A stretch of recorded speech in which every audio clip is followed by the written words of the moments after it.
Oil ಅದು ಇದು change, spark plug, wire filter, ಏನೇನೋ ಸರ್ವಿಸ್ ಚೇಂಜ್ ಅಂತ ಇರೋದು ಪೆಟ್ರೋಲ್ ಗಾಡೀಲಿ. ಇದರಲ್ಲಂತೂ ಏನೂ ಇಲ್ಲ.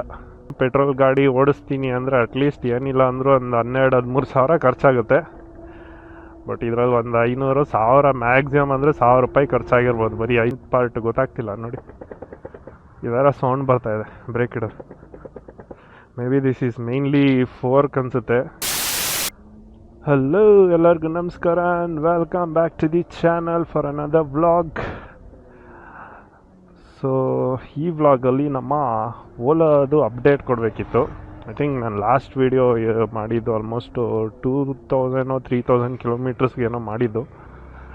ಸೊ ಇವಾಗ ನನ್ನ ಗಾಡಿ ಆಲ್ಮೋಸ್ಟ್ 5000 ಕಿಲೋಮೀಟರ್ಸ್ ಮೇಲೆ ಓಡಿದೆ. 5000 ಎಷ್ಟು ನನ್ನ ಪ್ರಕಾರ 5300 ಮೇಲೆ ಅನಿಸುತ್ತೆ ನನ್ನ ಪ್ರಕಾರ. ಸೊ ಇದ್ರ ಬಗ್ಗೆ ಅಪ್ಡೇಟು. ಸೊ 5000 ಕಿಲೋಮೀಟರ್ಸ್ ಆಗಿದೆಯಲ್ಲ ಆಲ್ಮೋಸ್ಟು. ಸೊ ಇದ್ರ ಬಗ್ಗೆ ಅಪ್ಡೇಟ್ ಕೊಡೋಣ ಅಂತ ವೀಡಿಯೋ ಮಾಡ್ತಿರೋದು. ಸೊ ಇದುವರೆಗೂ ಗಾಡಿದು ಏನು ಸರ್ವಿಸ್ ಆಗಿಲ್ಲ, ಏನೂ ಆಗಿಲ್ಲ. ಒಂದು ಮೇಯ್ನ್ ಇದುವರೆಗೂ ಸರ್ವಿಸ್ ಸೆಂಟ್ರಿಗೆ 2 ಸಲ ತೊಗೊಂಡೋಗಿದೆ ಅಷ್ಟೇ. ಅದು ಮೈನರ್ ಇಶ್ಯೂಸ್. ಒಂದು ನಮ್ಮ ಲೆಫ್ಟ್ ಸೈಡ್ ಚೈನ್ ಅಂತೀನಿ, ಬೆಲ್ಟ್ ಕಾರ್ಡ್ ಒಂದು ಕಿತ್ತೋಗಿತ್ತು, ಅದು ರೀಪ್ಲೇಸ್ ಮಾಡೋಕ್ಕೆ. ಸೊ ಅದಾದಮೇಲೆ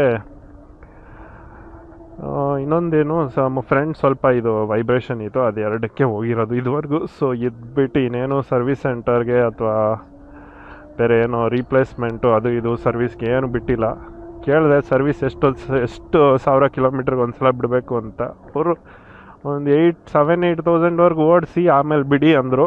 ಬ್ರೇಕ್ಸ್ ಎಲ್ಲನೂ ನೀಟಾಗಿ ಮೇನ್ ಬ್ರೇಕ್ಸ್ ಒಂದು ರೀಪ್ಲೇಸ್ಮೆಂಟ್ ಮಾಡಬೇಕು. ಆಮೇಲೆ ಇನ್ನೇನಿದೆ, ಟೈಮಿಂಗ್ ಬೆಲ್ಟ್ ಏನಾದರೂ ಅಡ್ಜಸ್ಟ್ಮೆಂಟ್ ಮಾಡ್ಬೋದೇನೋ. ಟೈಮಿಂಗ್ ಬೆಲ್ಟ್ ಅಂದರೆ ಇದೆ, ಟೈಮಿಂಗ್ ಬೆಲ್ಟ್ ಅಂತಲೇ ಬರುತ್ತಲ್ಲ ಗುರು, ಇದಕ್ಕೆ ಚೈನ್ ಇಲ್ಲ ಅಲ್ಲ. ಚೈನ್ ಬದಲು ಬೆಲ್ಟ್ ಇದೆ, ಬೆಲ್ಟ್ ಡ್ರೈವ್ ಅಲ್ಲ, ಬೆಲ್ಟ್ ರೀಪ್ಲೇಸ್ಮೆಂಟ್ ಅಥವಾ ಬೆಲ್ಟ್ ಅಡ್ಜಸ್ಟ್ಮೆಂಟ್ ಇರುತ್ತೆ. ಸೊ ಅದೇನಾದರೂ ಇದ್ದರೆ ಇದು 2 ಆಪ್ಷನ್ ಇರೋದು, ಬೇರೆ ಏನೂ ಇಲ್ಲ ಈ ಗಾಡಿಗೆ.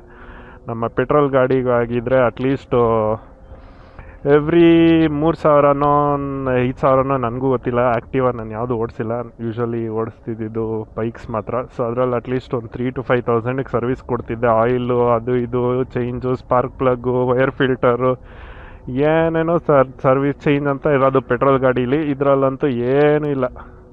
ಸುಮ್ಮನೆ ಓಡಿಸ್ಕೊಂಡು ಹೋಗ್ತಾಯಿರಿ. ಮ್ಯಾಕ್ಸಿಮಮ್ ಬರೋದು ಬ್ರೇಕ್ ಪ್ಯಾಡ್ಸ್ ರೀಪ್ಲೇಸ್ಮೆಂಟು, ಅದಾದಮೇಲೆ ಹೇಳಿದ್ನಲ್ಲ ಬೆಲ್ಟ್ ಒಂದು ರೀಪ್ಲೇಸ್ಮೆಂಟು ಅಡ್ಜಸ್ಟ್ಮೆಂಟು ಬರುತ್ತೆ. ಇದು 2 ಇದರಲ್ಲಿ ಈ ಗಾಡಿಗಳಲ್ಲಿ ಬರೋದು. ಸೊ ಅದೇ ಅಪ್ಡೇಟು. ಸೊ ನೀವು ಇದರಲ್ಲಿ ನೋಡ್ಬೋದು ಆಲ್ ಸೆಟ್ಟಿಂಗ್ಸ್. ಇದರಲ್ಲಿ ಕಾಣಿಸಲ್ಲ ವೈಟ್ ಸ್ಕ್ರೀನಲ್ಲಿ, ಡಾರ್ಕ್ ಸ್ಲೋ ಗುರು, ಏನು ಸ್ಲೋ ನೋಡಿ, ರೆಸ್ಪಾನ್ಸ್ ನೋಡಿ. ಸೊ ಟೋಟಲ್ ಓಡಿಸಿರೋದು 5217 ಕಿಲೋಮೀಟರ್ಸ್ ಟೋಟಲ್ ಓಡಿಸಿರೋದು. ಮೊನ್ನೆ ತಾನೇ ಸಾಫ್ಟ್ವೇರ್ ಅಪ್ಡೇಟ್ ಆಗಿದೆ, ಅದ್ರ ಬಗ್ಗೆನೂ ವೀಡಿಯೋ ಮಾಡಿದ್ದೀನಿ, ನೋಡ್ಕೊಳ್ಳಿ ಹಿಂದಿನ ವೀಡಿಯೋಲಿ. ಸೊ ಇದರಲ್ಲಿ ಏನಿದೆ, ವೆಹಿಕಲ್ ಸ್ಟೇಟಸಲ್ಲಿ ಏನೂ ಗೊತ್ತಲ್ಲ ಬಿಡಿ, ಅಷ್ಟೇ. ಸೊ ಇದೇ ಅಪ್ಡೇಟು. ಸೊ ನೋಡಿದ್ರೆ 5212 ಕಿಲೋಮೀಟರ್ಸ್ ಟೋಟಲ್ ಓಡಿರೋದು. ಅದಕ್ಕೆ ನೀವು ಚಾರ್ಜಿಂಗ್ ನಾನು ಆಲ್ಮೋಸ್ಟ್ ಒಂದು 500 ರೂಪೀಸ್ ಖರ್ಚಾಗಿರ್ಬೋದು ಅಷ್ಟೇ ನನಗೆ ಚಾರ್ಜಿಂಗ್ ಇದುವರೆಗೂ, ಅಷ್ಟು ಓಡಿಸಿರೋದಕ್ಕೆ. ಅದೇ ಏನೋ ಪೆಟ್ರೋಲ್ ಗಾಡಿ ಓಡಿಸ್ತೀನಿ ಅಂದರೆ ಅಟ್ಲೀಸ್ಟ್ ಏನಿಲ್ಲ ಅಂದರೂ ಒಂದು 12-13 ಸಾವಿರ ಖರ್ಚಾಗುತ್ತೆ. ಬಟ್ ಇದರಲ್ಲಿ ಒಂದು 500-1000 ಮ್ಯಾಕ್ಸಿಮಮ್ ಅಂದರೆ 1000 ರೂಪಾಯಿ ಖರ್ಚಾಗಿರ್ಬೋದು ಬರೀ 5000 ಕಿಲೋಮೀಟ್ರ್ ಓಡಿಸೋಕ್ಕೆ. ಸ್ವಲ್ಪ ಏನೋ ಒಂಥರ ಸಿಟಿಗೆ ಅಲ್ಲಿ ಇಲ್ಲಿ ಓಡಾಡೋಕ್ಕೆ ನೀಟಾಗಿ ವರ್ಕೌಟ್ ಆಗುತ್ತೆ. ಪೆಟ್ರೋಲ್ ಹಾಕ್ಸ್ಕೊಂಡು ಓಡಿಸೋ ಬದಲು ಚಾರ್ಜ್ ಮಾಡಿಕೊಂಡು ಇಲ್ಲಿ ಓಡಾಡ್ಬೋದು. That is the update. So ಈಗ ಇಶ್ಯೂಸ್ ಏನಿದೆ ಅಂತ ಹೇಳಿದ್ರೆ, ಫಸ್ಟ್ ಹೇಳಿದ್ನಲ್ಲ ನಿಮಗೆ, ಇದುವರೆಗೂ 5000 ಕಿಲೋಮೀಟ್ರ್ ಓಡಿಸಿರೋವರೆಗೂ ಇಶ್ಯೂಸ್ ಏನೇನು ಬಂದಿದೆ ಅಂದರೆ, ಫಸ್ಟ್ ಒಂದು ಹೇಳ್ದಂಗೆ ಅದು ಗಾರ್ಡು ನಿಮಗೆ ತೋರಿಸಿದ್ದೆ ಆಲ್ರೆಡಿ. ಇನ್ನೊಂದು ಸಲ ತೋರಿಸೇ ಬಿಡ್ತೀನಿ ಏನಂತ.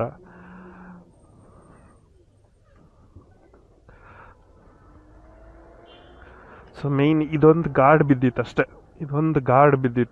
ಅದೊಂದು ಮೌಂಟಿಂಗ್ ಪಾಯಿಂಟು ಬಿಚ್ಚೋಗಿ ಬಿದ್ದೋಗಿತ್ತು. ಸೊ ಅದೊಂದು ರೀಪ್ಲೇಸು. ಅದು ಬಿಟ್ಟರೆ ನೋಡಿ ನಮ್ಮ ಗಾಡಿ ಹಿಂಗಿದೆಯೋ ಹಂಗೆ ಇದೆ. ಒಂಚೂರು ಏನು ಕಿತ್ತೋಗಿರೋದು ಅದು ಇದು ಗುದ್ದಿರೋದು ಏನೂ ಇಲ್ಲ, ನೀಟಾಗಿ ಓಡಿಸ್ತಾ ಇದ್ದೀವಿ.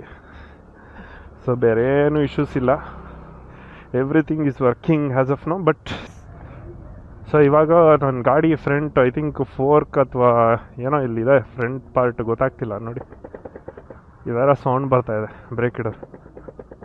May be this is mainly fork ಅನಿಸುತ್ತೆ. ಆಮೇಲೆ ಒಂದು ಸ್ವಲ್ಪ ವೈಬ್ರೇಷನ್ ಜಾಸ್ತಿ. ಇದೊಂದು ನೋಡಿ ಸಖತ್ ಬರ್ತಾಯಿದೆ ಹಂಪ್ಗಳಲ್ಲಂತೂ ನೋಡಿ, ಏನೋ ಕಿತ್ತೋಗಿದೆ ಗೊತ್ತಾಗ್ತಿಲ್ಲ ಏನಂತ. ಇದೊಂದು ಸಲ ತೊಗೊಂಡೋಗಿ ತೋರಿಸ್ಬೇಕು. ಇದೊಂದೇ ಮೇಜರ್ ಇಶ್ಯೂ ಇರೋದು ಇವಾಗ ಸದ್ಯಕ್ಕೆ, ಇದುವರೆಗೂ ಓಡಿಸ್ದಾಗಿಂದ. ಸೊ ಅದು ಬಿಟ್ಟರೆ ಬೇರೆ ಏನೂ ಇಶ್ಯೂ ಬಂದಿಲ್ಲ. ಇದೊಂದು ನಾನು ಸರ್ವಿಸ್ ಸೆಂಟ್ರ್ ಅಪಾಯಿಂಟ್ಮೆಂಟ್ ಬುಕ್ ಮಾಡೋಕ್ಕೆ ಹೋಗ್ತಿದ್ದೀನಿ, ಒಂದು ಸ್ಲಾಟು ಸಿಗ್ತಾಯಿಲ್ಲ. ಅದನ್ನು ಹೆಂಗಾದರೂ ಮಾಡಿ ಬುಕ್ ಮಾಡಿ ಇದೊಂದು ಇಶ್ಯೂ, ಫ್ರಂಟ್ ವೈಬ್ರೇಷನ್ ಇಶ್ಯೂನ ಫಿಕ್ಸ್ ಮಾಡ್ಕೊಬೇಕು. ಇಲ್ಲಾಂದರೆ ಗೊತ್ತಿಲ್ಲ ಏನಾದರೂ ಕಿತ್ತೋಗ್ಬಿಡುತ್ತಾ ಅಂತ ನನಗೂ ಭಯ ಆಗ್ತಿದೆ.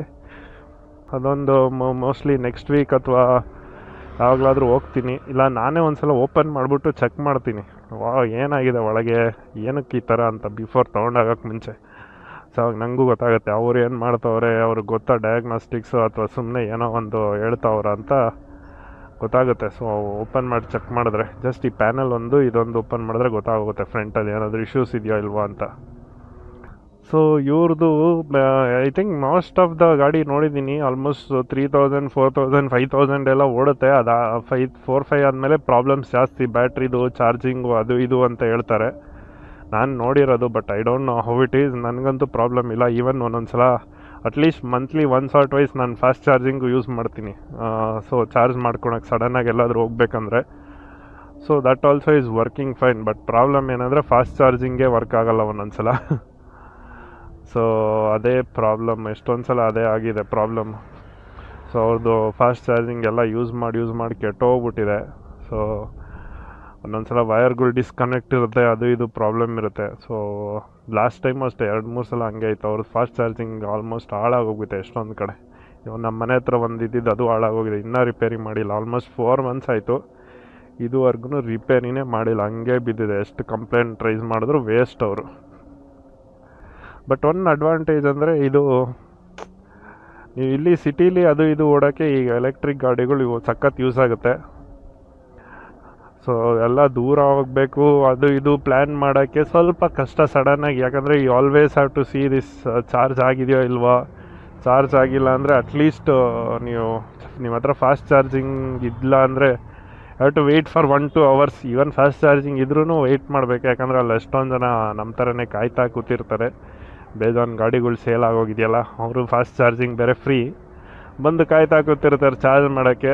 ಸೊ ಅವಾಗ್ಲೂ ವೆಯ್ಟ್ ಮಾಡಬೇಕು. ಸೊ ಅದೊಂದು disadvantage electrically, waiting is there. ಮನೇಲೂ ಈಗಲೂ ಫುಲ್ ಚಾರ್ಜ್ ಆಗಬೇಕಂದ್ರೆ ಆಲ್ಮೋಸ್ಟು 5 to 6 hours ಬೇಕಾಗುತ್ತೆ. ಅಷ್ಟೊಂದೇನು ಫಾಸ್ಟಾಗಿ ಚಾರ್ಜ್ ಆಗೋಲ್ಲ, 5 to 6 hours. ಅಟ್ಲೀಸ್ಟ್ 1 hour ನಿಮ್ಮ ಮಿನಿಮಮ್ ಏನಿಲ್ಲ ಅಂದರೂ ಒಂದು 13% ಚಾರ್ಜ್ ಆಗುತ್ತೆ. ನಾನು ನೋಡಿರೋ ಕ್ಯಾಲ್ಕುಲೇಷನ್ ಹಾಕಿರೋ ಪ್ರಕಾರ 13% to 14% ಚಾರ್ಜ್ ಆಗುತ್ತೆ. ಸೊ ಬ್ಯಾಟ್ರಿ ಓಡಿಸಿಲ್ಲ ನೀವು ಇಮಿಡಿಯೇಟಾಗಿ ಚಾರ್ಜ್ ಮಾಡಿದ್ರೆ ಅಂದರೆ. ಬಟ್ ಸ್ಲೋ ಅಲ್ಲ, ಅವಾಗ ಹಾಗೇ ಆಗುತ್ತೆ.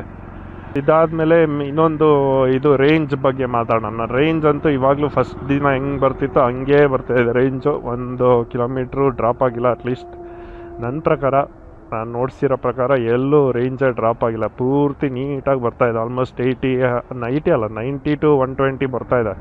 That with doubles. ನಾನು ಸಿಂಗಲ್ಸ್ ಅಷ್ಟೊಂದು ಓಡಾಡಿಲ್ಲ. ಸೊ ವಿತ್ ಪಿಲಿಯನ್ನೇ ಮೋಸ್ಟ್ ಆಫ್ ದ ಇದಿರೋದು. So 90 to 120 is okay.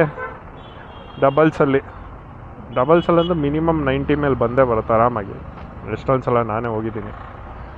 So that is good range.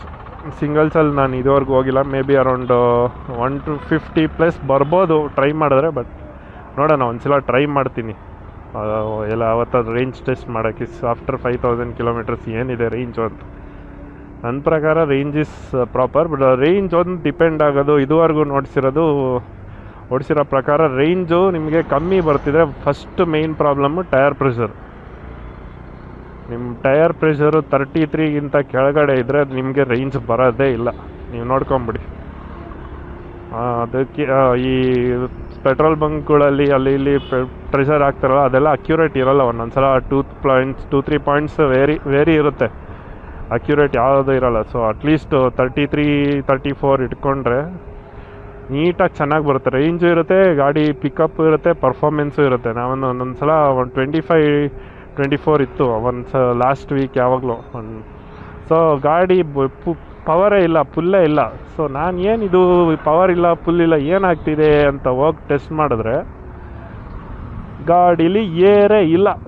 Okay, ಅದಾದಮೇಲೆ ಏರ್ ಹಾಕ್ಸ್ಕೊಂಡ್ಮೇಲಿಂದ ಗಾಡಿ ಸೂಪರಾಗಿ ವರ್ಕ್ ಆಗ್ತಾಯಿದೆ, ಒಂಚೂರು ಇಶ್ಯೂಸ್ ಇಲ್ಲ. ಸೊ ರೇಂಜು ಮತ್ತು ಪವರು, ಪರ್ಫಾರ್ಮೆನ್ಸ್ ಎಲ್ಲನೂ ನೀಟಾಗಿ ಬರ್ತಿದೆ. ಸೊ ಅದೊಂದು ನೀವು ಯಾವಾಗಲೂ ನೋಡ್ಕೊಬೇಕು. ನಾನು ನಮ್ಮ ಗಾಡಿಗೆ ಇದೊಂದು ಹಾಕ್ಕೊಂಬಿಟ್ಟಿದ್ದೀನಿ, TPMS ತೋರಿಸ್ತೀನಿ ರೀ, ಸೆನ್ಸರಿ. ಸೊ ಇದು ಯಾವುದು, ಇದು ಡುಕಾಟಿ ಗಾಡಿ, ಓಲಾದಿಲ್ಲಿದೆ. ಸೊ ನಂದು ಈಗಲೂ ಕಮ್ಮಿ ಇದೆ, ಲಾಸ್ಟ್ ವೀಕೆ ಅಪ್ಡೇಟ್ ಆಗಿರೋದು. ಸೊ ಇವಾಗ ಅಪ್ಡೇಟ್ ಆಗುತ್ತೆ, ಆಲ್ಮೋಸ್ಟು ಎಷ್ಟಿದೆ, 1 ವೀಕಿಗೂ ಅಪ್ಡೇಟ್ ಆಗಿರೋದು 30-31 ಇದೆ.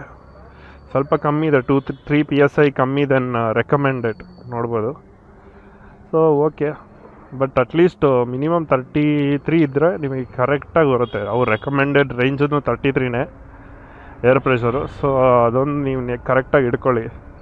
ನೀವೇನಾದರೂ ಏರ್ ಪ್ರೆಷರ್ ಕರೆಕ್ಟಾಗಿ ಇಟ್ಟಿಲ್ಲ ಅಂದರೆ always you will have problem in the range, ಆಮೇಲೆ ಪವರ್, ಪಿಕಪ್ಪಲ್ಲಿ ಮೂರಲ್ಲೂ ಪ್ರಾಬ್ಲಮ್ ಇರುತ್ತೆ.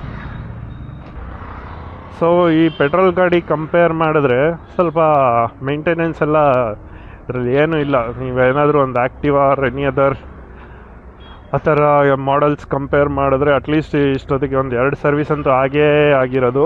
ಫಸ್ಟ್ ಸರ್ವೀಸು ಒಂದು ಆಯಿಲ್ ಚೇಂಜು ಅದು ಇದು ಅಂತ, ಸೆಕೆಂಡ್ ಸರ್ವೀಸು ತಿರ್ಗಾ ಒಂದು 5000ಗೆ. ಅದೇ ಒಂದು ನಿಮ್ಗೇನಿಲ್ಲ ಅಂದರೂ ಒಂದು 4-5,000 ಆಗಿರ್ಬೋದು ನನ್ನ ಪ್ರಕಾರ.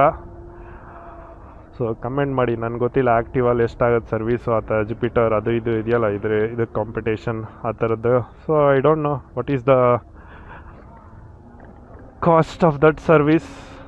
May be approximate around 3-5 ಅನ್ಕೊಬೋದು.